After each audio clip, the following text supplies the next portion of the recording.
So you mean she's not just a kind of a figment of a male fantasy by saying she's not just a lover, she's a mother, and she's a reluctant mother in the beginning, or a reluctant pregnant woman, and then she becomes a incredibly forceful, strong, not entirely kind mother who will do anything it takes for her kids to survive, anything, including talking to them harshly, pulling them, doing anything. And for me, when I read the script, the only one who could do that would be Sandra Bullock, because it takes someone who has like extreme honesty and sincerity and a basic kindness to do that without me disliking this character. And that's actually what Sandy manages to do with this pretty unconventional, at times almost controversial person. I mean, it's funny because Susanna will bring up things that I'm like, I never even thought of that. I mean, to me, it's as a mother, and I think also as a woman and a human being, men and women alike, when we're forced to deal with things that are tragic or horrific or fearful, it brings out a side of ourselves that doesn't necessarily get tapped into. And I think women especially haven't been shown on film they just haven't been shown that side on film. We have it. Everyone has it. And as a mother, I know myself how fearful I am and what I would do for my children and what I feel myself doing for my children, and that's just the tip of the iceberg. So to be how Mallory was obvious to me. You know, it made sense. I go, wouldn't you do everything in your power to protect your child? And this is a reluctant mother, and she was willing to go this far. I think that's just, it's a beautiful, and it's a story about loving each other. You know, what means the right way to love each other. You know, I wanted a great man to be shown on film, a great father, a great lover of family, and I don't see that enough, and I think we need to see it, be inspired by it. And that, to me, this film is about family. It just was about, you know, how families exist and come together, and you know, a good man, and we've managed to find an extraordinary man to represent what I think I wanted to see. Well, thank you very much. Those are really kind words, first of all. I think part of what drew all of us, and I'm assuming including Eric, was that the desire to stay within the understanding, the comprehension of the characters, and specifically Mallory. And so any visual design is a result of trying to understand what you felt at any given moment. And so it's less about being crazy, technically, it's more about staying emotionally connected and being with that. And so anything sensory, and I always find that like beauty on films and kind of sensuality on films is usually a result of staying with characters. At least for me, it is. Well, I have to give, that's a two-parter for me, because I was able to see, she said something very early, Susanne, said something very early on. She says, I know what I'm going to use, I know what I need. I think, which I went, oh my God, she already has an understanding and a knowledge of the trajectory of their journey and what she needs from them. They could be acting for 8 minutes, and she knows I'm going to need this piece. My journey was getting them back to their parents alive, scaring them in the moment of the scene so you get a visceral reaction, but letting them know at the very beginning, it's me, it's Sandy and Trey, and I'd be like, it's going to be okay, but it's going to be loud, we're going to drag you, this is what it's going to feel like, there's going to be an explosion, I'm going to say this, and the minute we had cut, we would go back to being the clowns for the children.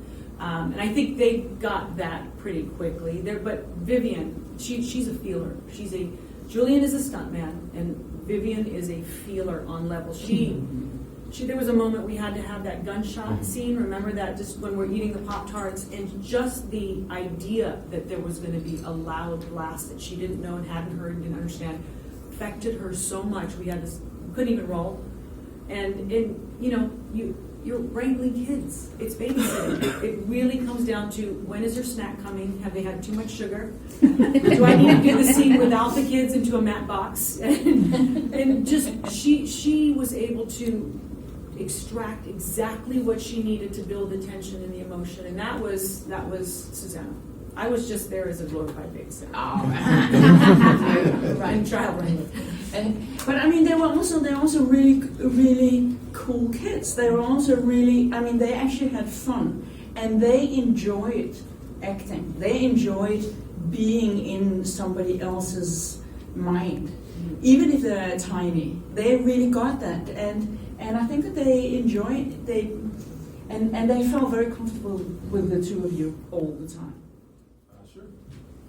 I mean, it was, like Sandy said, it was just a really amazing familial kind of experience, and we had a lot of wonderful actors and people who shared space with us and were available and open and present. I mean, that's all you ever want in a film and experience. So, yeah, I mean, it was a big thing for me. I'd like to defer to Eric, so he would talk about it all started on the page. So that's, take it away. Well, for me, what I found that you try and find what if not the thematic underpinnings, what the cryptocurrency is of a story. And for this, the currency was trust. Trust in strangers, trust in family. And for Mallory, her arc is really sort of a trust in herself. Like, if she could love enough to take on the new job ahead of her, or that if she could be confident enough and confident enough.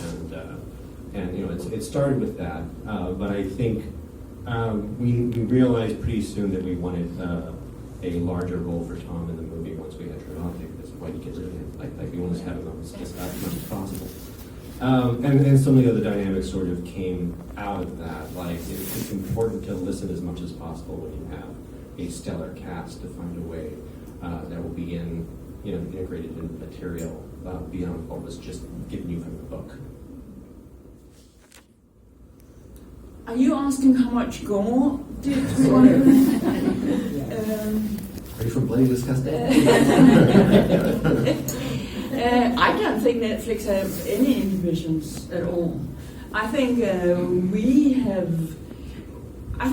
we pretty much wanted it to do it so it felt real, and it at times was harrowing, but not so that would become the essence of it. It's pretty much done so it's kind of, this is what it would look like if they actually did what they're doing. Does that make sense? Yeah. And I think if you stick to that, you get it relatively realistic. Also, we're dealing with a subject matter where it's all about seeing is dangerous. I don't know if any of us wanted a scene in this movie where we were asking the audience to turn away from the screen.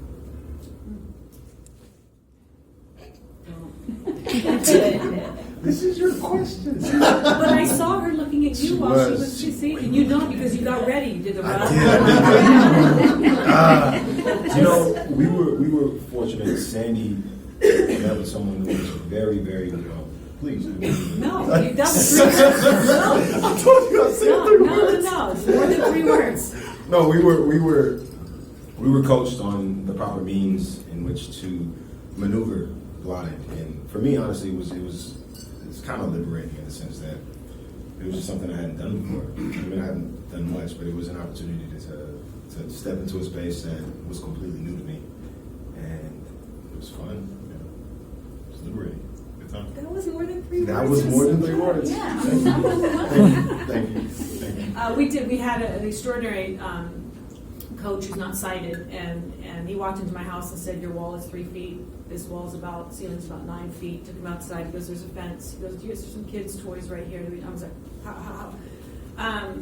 It was extraordinary that what we get to do as actors, you feel like you're now a professional being blind. We are not.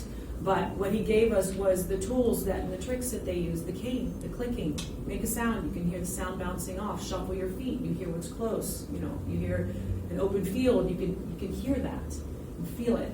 So by the time we got on set, you'd navigate the scene. We had an amazing Steadicam operator, Roberto, and his job was just to get out of our way should we switch directions, which happened a lot. And Susanna just let it go.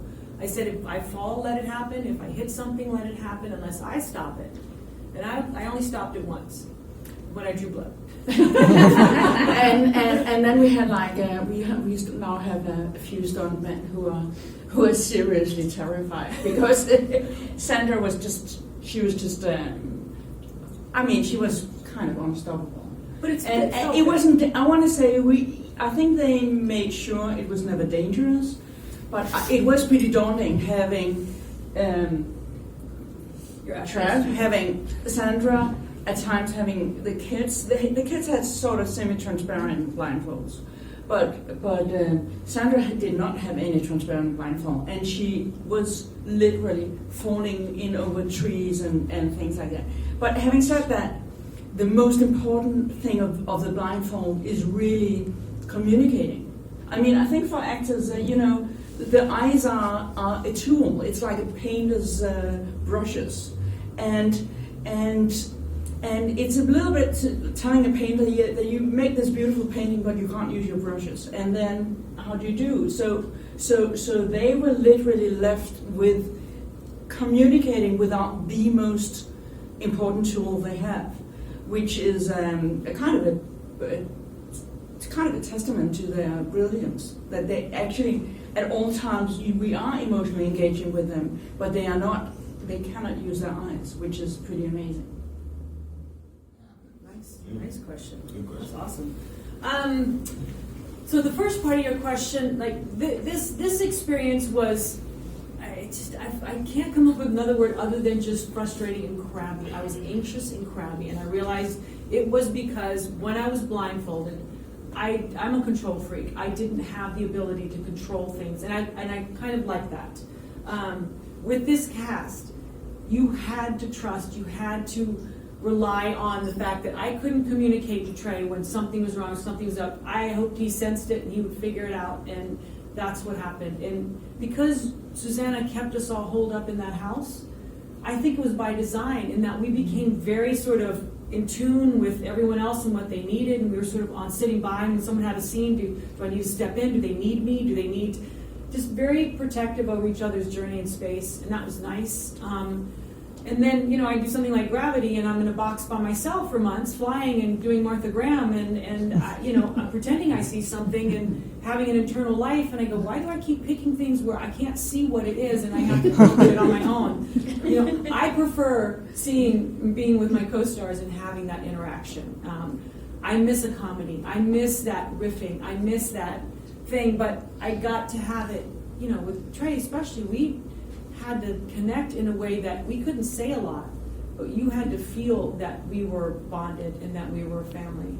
And to me, I like that in the context of a nail-biter film. I want to say to the world, we need to just change the narrative. We need to change our feelings. We need to change our dialogue, and we need to do better when it comes to talking about kids and family and hope and loving each other, and to me, this was just one giant metaphor. If you had to bite your nails on the way, I go, that river is motherhood.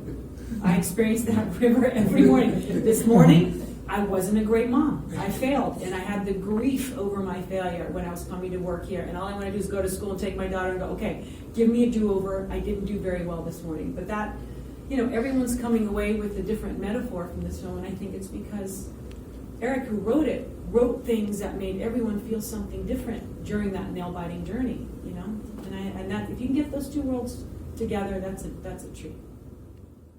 What was it about Trevante that made you want to choose him for that role in particular?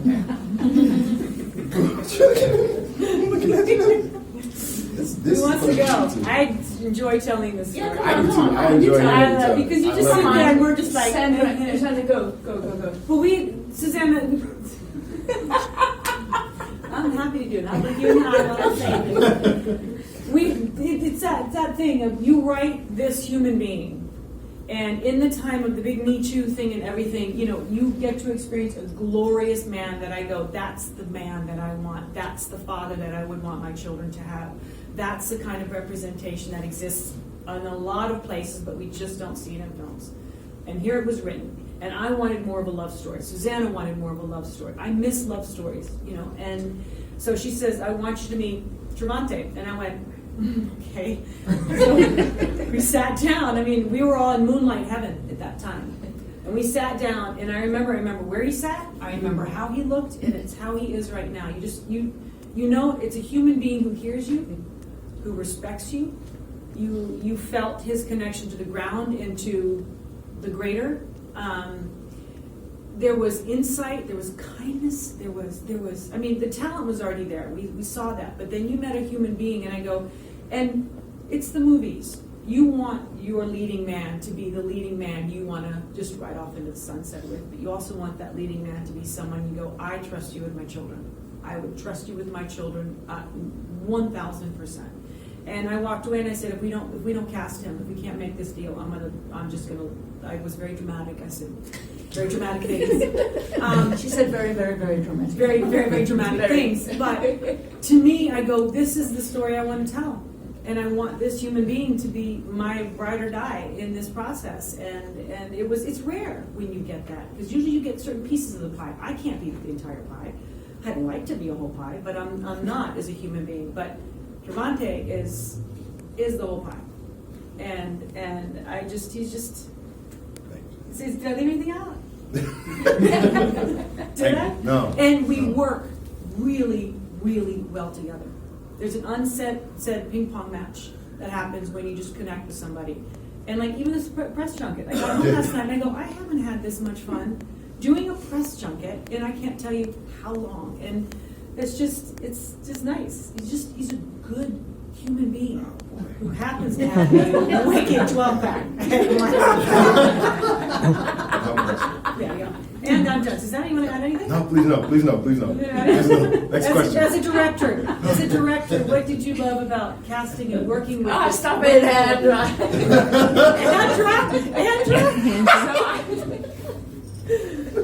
Oh, that's what we are. Well, I met Trevor. It's going to be so boring now. I met Trevor, and I thought he'd be perfect. Was that it? And That's it. and then I thought, okay, I better get him for Sandy because I think she's going to agree. She's right, and the problem is that she's almost always right. Yeah. There's the occasion that she's not, and I get to be right, but she's pretty much always spot on. And she casts, someone's talking about the intimacy and the things that Susanne Bier does when you go, this is a Susanne Bier film. You feel human beings connecting in an intimate way that I don't think you see much in American cinema, that you just it gets very exciting to watch. And so she was right. You know, it's actually really interesting with this because they did amazing sound designs, and then we looked at the movie and we said we got to pare it back because it was beautiful. It was like potent and forceful and insane, but there was like a filter coming up where you kind of suddenly stopped connecting to the characters. And so, and I think this whole movie is such a precocious balance of intimacy and sort of following whatever is going on, and then effects and kind of craziness and dystopia. And so I think it was pretty revealing. We had these brilliant sound designers, and by the way, we had amazing music. Trent and Atticus, who did an amazing score. And Trent and Atticus kind of kept very much to the emotional story. And then the sound design came and was this very forceful element. And we ended up where we wanted to and where they wanted to, but I think all of us were slightly fascinated by how much at times we were pushing back as opposed to where I usually go to watch makes I usually go more, and here we kind of went less, which is kind of thank you. I don't feel prepared, but for me personally, the best thing that I learned from this was I learned from Sandy and just owning your power in a sense, owning your space a little bit more. I mean, I was taught that growing up, but just realizing it and seeing it in this space, in this industry, being a woman, it just really it's impactful, it's inspirational. So that's what I learned. That's because Yes. she set the tone for that. It was easier to be brave. And I said to Susanne, I said, I feel like, at a pig roast, almost every part of the pig is eaten.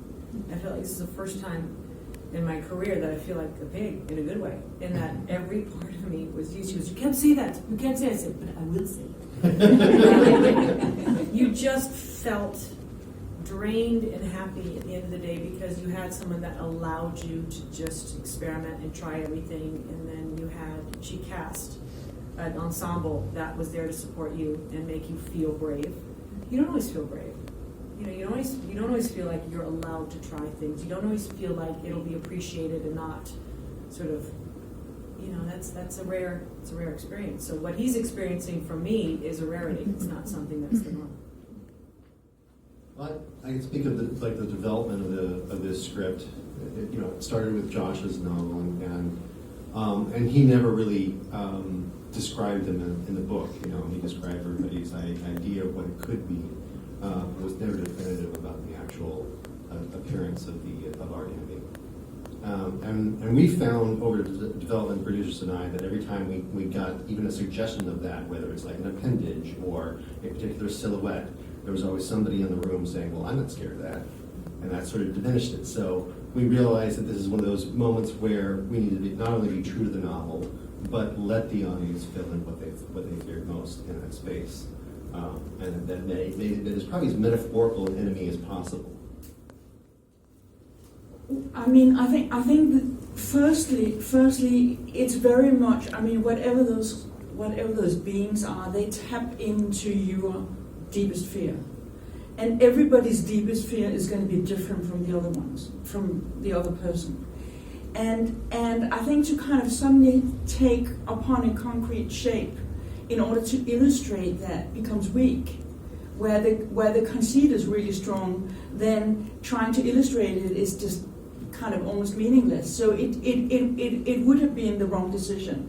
But of course, there were times while shooting where you kind of go weak and kind of go, oh, maybe we have to see the creatures. And then we had beautiful designs develop, and you go, no, we can't. We are not going to do it.